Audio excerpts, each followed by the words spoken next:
proclamation from Governor Jerry Brown by Jim Lowry, the Deputy Secretary of the Farm and Home Purchase, better known as CalVet Home Loan, from the California Department of Veterans Affairs. Let's give a nice warm welcome to Jim.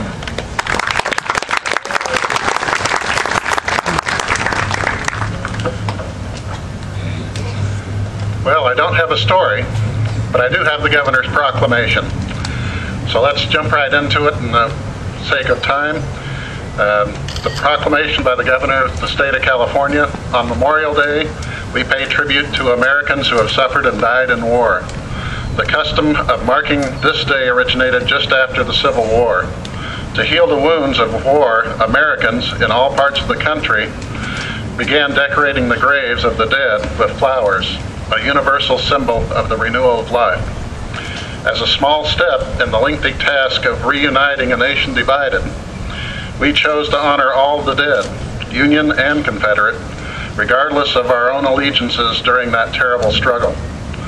After the First World War, we expanded our observance to honor all Americans who have fought and died in any of our nation's wars. In 1971, the United States Congress declared Memorial Day to be a national holiday observed on the last Monday of May. Today, I ask all Californians to pay tribute to our fallen military heroes. In their memory, I have ordered the flags be flown at half-staff on all state buildings and grounds throughout the state. Now, therefore, Edmund G. Brown, Jr., Governor of the State of California, does hereby proclaim May 30th, 2011 as Memorial Day. And then the Governor has signed and affixed the seal of the state. And I'll present this to Mary Lou, and it'll be over on the desk if anybody would like to observe it. Thank you very much.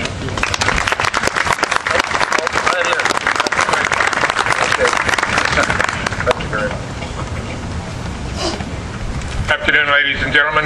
I'm Ted Adams. I'm the Vice President of Chapter 500.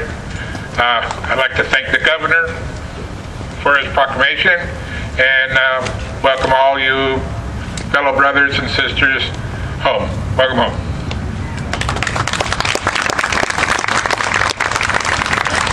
Okay, we're now going to hear brief remarks from Tim Doe from the Association of Former Vietnamese Political Prisoners, and then we will be moving into the main portion of our event, the presentation of the Bronze Star to Douglas R. Haney.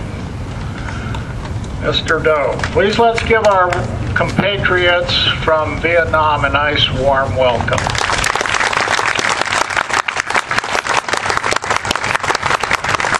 Thank you very much, ladies and gentlemen. I'm here on behalf of the Vietnam Republicans and Vietnamese American of Sacramento.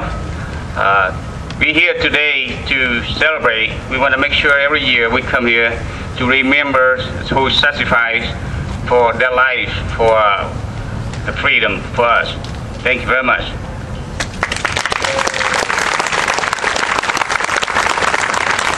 They also suffered. Now I'm going to ask Daniel Chin to come up here. He's with the office of Senator Dianne Feinstein to make a presentation of the Bronze Star Medal to Douglas R. Haney. And while we're at it, Captain Masters will be coming up, and he will be our guest speaker. And he is the commander, he was the commander and the battalion surgeon when Douglas, okay, get lost here. When Douglas was wounded in action.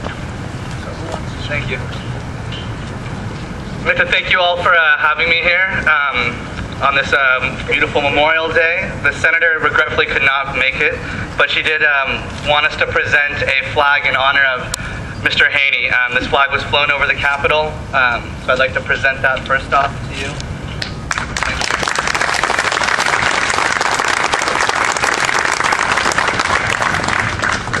And I'd just like to make just a brief statement here. This Memorial Day weekend, we're blessed to stand together on these sacred and historical grounds to celebrate the presentation of a medal representing heroism to a distinguished combat medic who fought honorably and bravely while serving his country in Vietnam. However, in a broader sense, we also pause here to praise and recognize all American soldiers, both past and present, who have and continue to sacrifice so much, to this very day safeguarding and preserving the freedoms and liberties that we all so dearly enjoy. May the names perpetually etched upon these hallowed walls forever remind us to protect the wisdom that we have gained and remember the sacrifices. Thank you.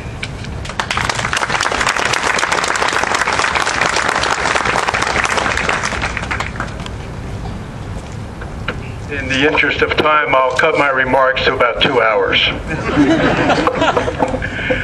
I am Bernard Master, and I've come 2,500 miles from Columbus, Ohio, to celebrate this event and to honor my combat medic, Doug Haney.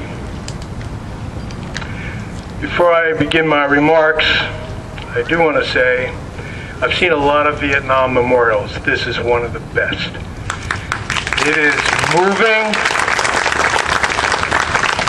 It evokes the emotion that it should.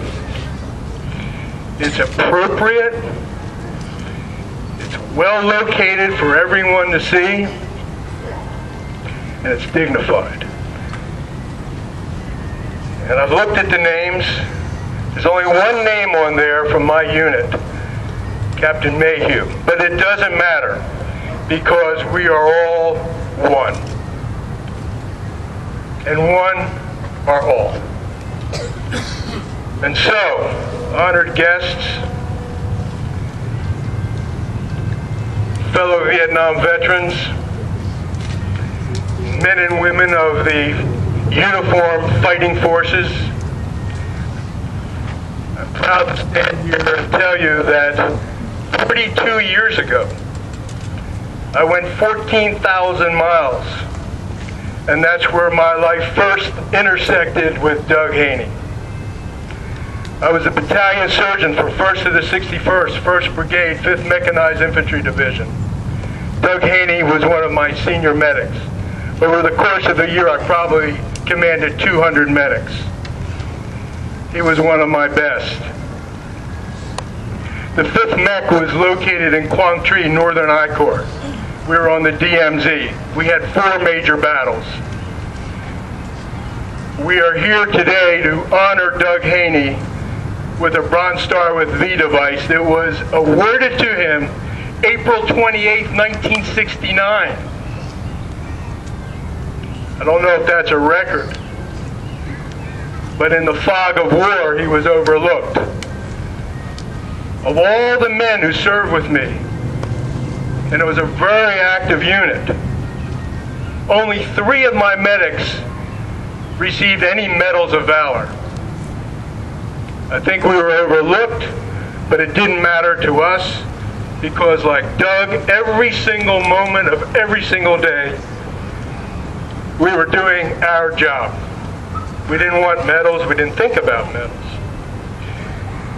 The evening of April 28, 1969, our battalion, full battalion, was attacked by a full NVA regiment in Quezon of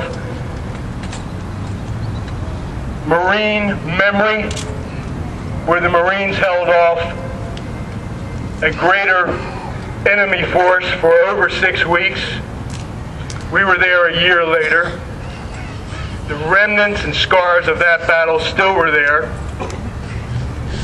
It began with a mortar and a rocket attack, and then a frontal assault.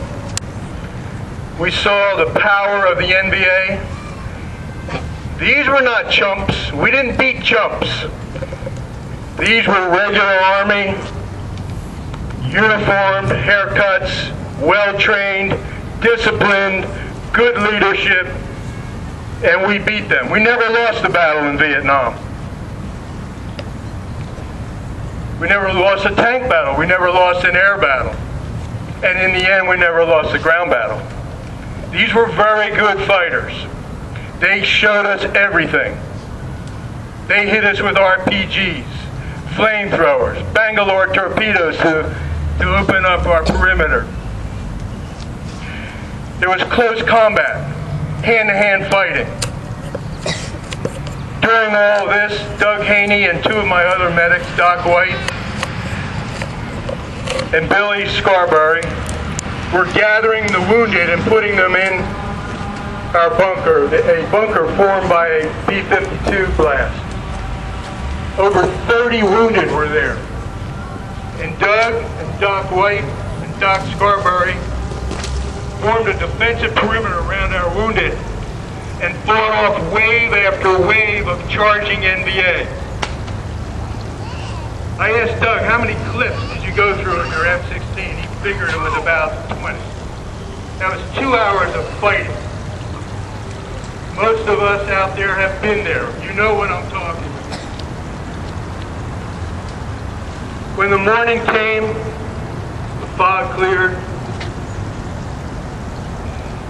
In came Puff the Magic Dragon to finish off the enemy. I'm not going to go into lurid detail because I don't want to offend the sensibilities of some of our children in the audience. But we dealt them a heavy blow. B-52 dropped. The order for Broken Arrow, you know what that means, gents. Broken Arrow was given. They brought the B-52 bombs and napalm right to our perimeter because we were overrun.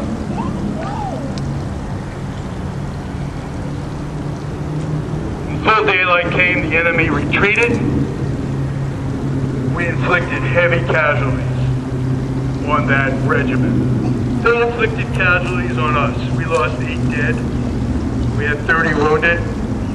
Most of them were being taken care of by Doug Haney, Doc White, Billy Scarberry. Billy Scarberry died last year of natural death. Doc White received his Bronze Star, but it took 42 years for the Army to honor the vow. We had 2 more, over the course of the year, we had 2 more major battles. Remember the Red Diamond?